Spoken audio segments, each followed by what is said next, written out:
Hello, my name is Maggie Lewis, and I'm a senior social work student at Colorado State University. Today in my presentation, I will be discussing special concerns in the social work interview. This is an important topic for prospective social work students to understand before going into the social work field. I will cover the topics of cross-cultural interviews, involuntary interviews, and interviews with domestic violence victims and sexual assault victims. The first topic that I'm going to cover today is cross-cultural interviewing. Cross-cultural interviewing is a process that social workers have to do that involves speaking with and interviewing a client that has different identities and different cultures than the social worker has. This is a particularly important subject in social work because more often than not, social workers are going to find that they identify with a different culture or different identities than their client does. Despite this, social workers still need to be able to connect with their client, build a relationship, and eventually come to mutual understanding with one another. As I said before, cross-cultural interviewing is a process. One of the first steps in cross-cultural interviewing is a step that the social worker needs to do prior to meeting with a client. This step is called self-awareness. This could be a long journey for the social worker that includes looking towards themselves and their own experiences and identifying any cultural-based biases. This can include biases based on religious beliefs, political beliefs, or just the way in which they grew up. So self-awareness is the first step in cross-cultural interviewing. The second step is developing culturally competent knowledge. All social workers have a responsibility to seek out knowledge within the context of their particular interviewee. For example, if I was a straight social worker working with a lesbian couple, I would need to seek out knowledge about the experiences of lesbian couples.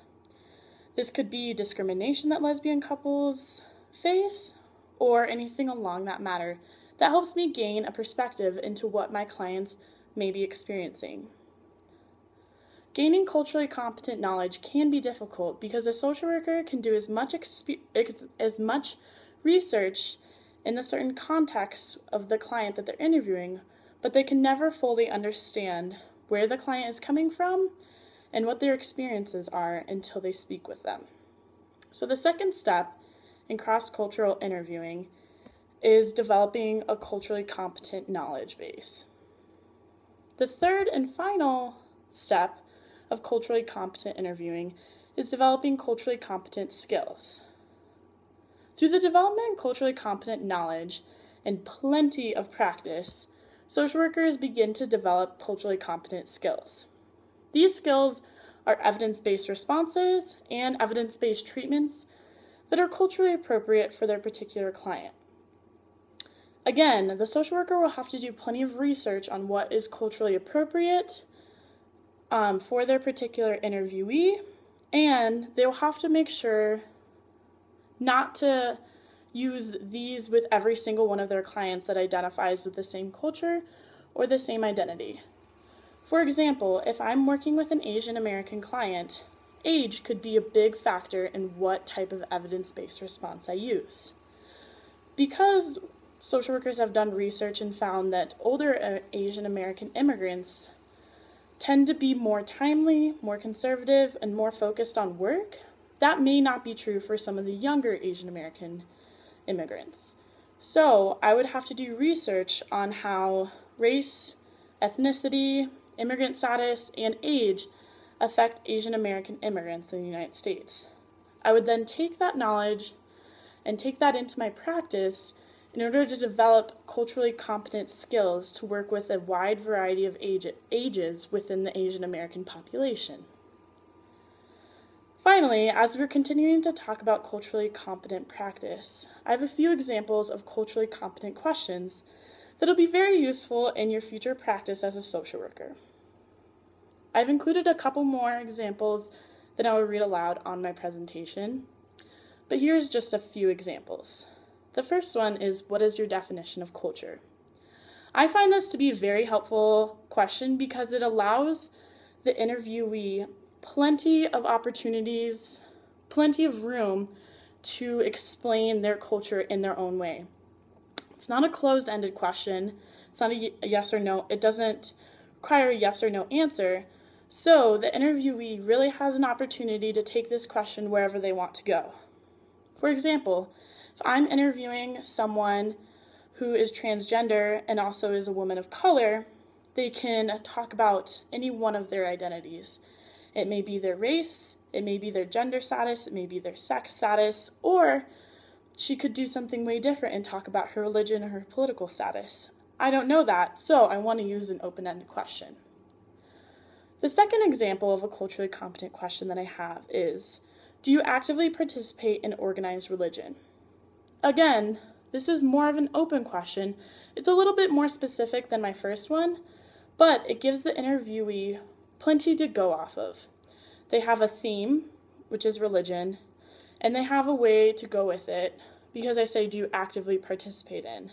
So they could say, no, but I still follow the practices of Christianity, or they can get more in depth with how many times a week do they attend church or go to temple, etc.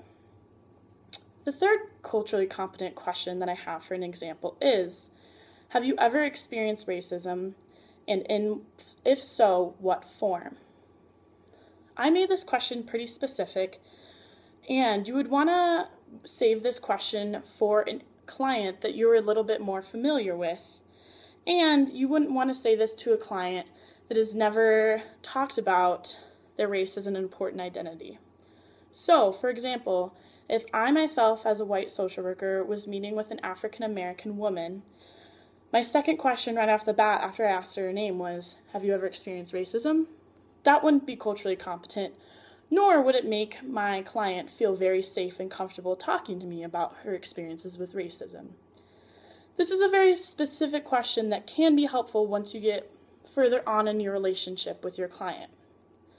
This can give you the perspective of someone who has experienced racism, and also give the client some time and some space to talk about a really difficult subject that they've experienced in their everyday lives. So, that's all I have for culturally competent interviewing. Now we're going to move on to involuntary interviews.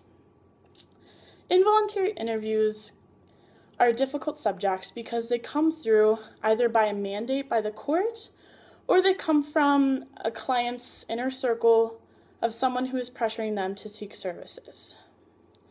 These are especially difficult interviews for social workers because they often face a lot of resistance by the clients.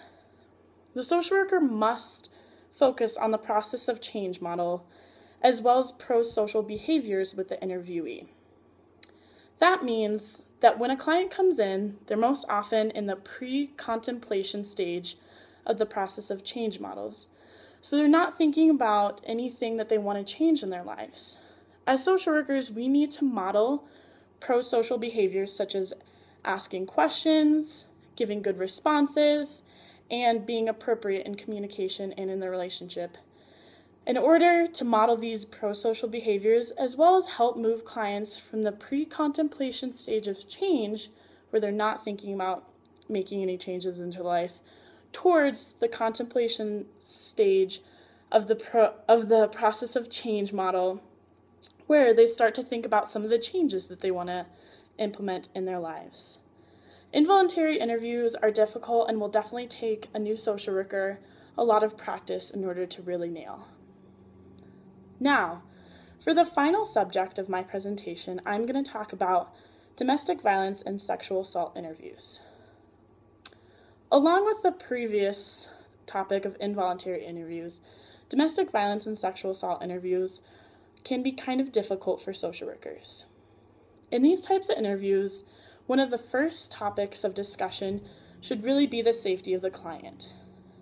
If the client needs immediate medical attention, that should be the very first priority of the social worker.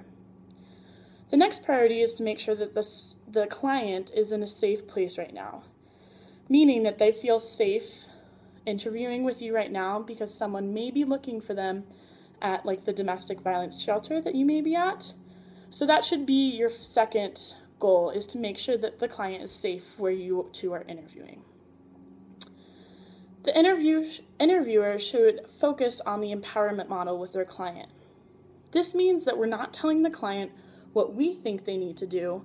We are really empowering the thoughts and decisions that the client wants to do. This type of interview is really about walking the client kind of hand in hand, metaphorically, to where the client needs to be. Whether that's getting housing, that's getting counseling, or that's getting them in contact with someone from social services to get food stamps. Whatever the client needs, the social worker should help. So that's all I really have to say about special concerns in interviewing. Just to give you a little wrap up, we talked about culturally competent interviews, involuntary interviews, and domestic violence and sexual assault interviews today. I hope you're still thinking about becoming a future social worker. Thank you for your time today.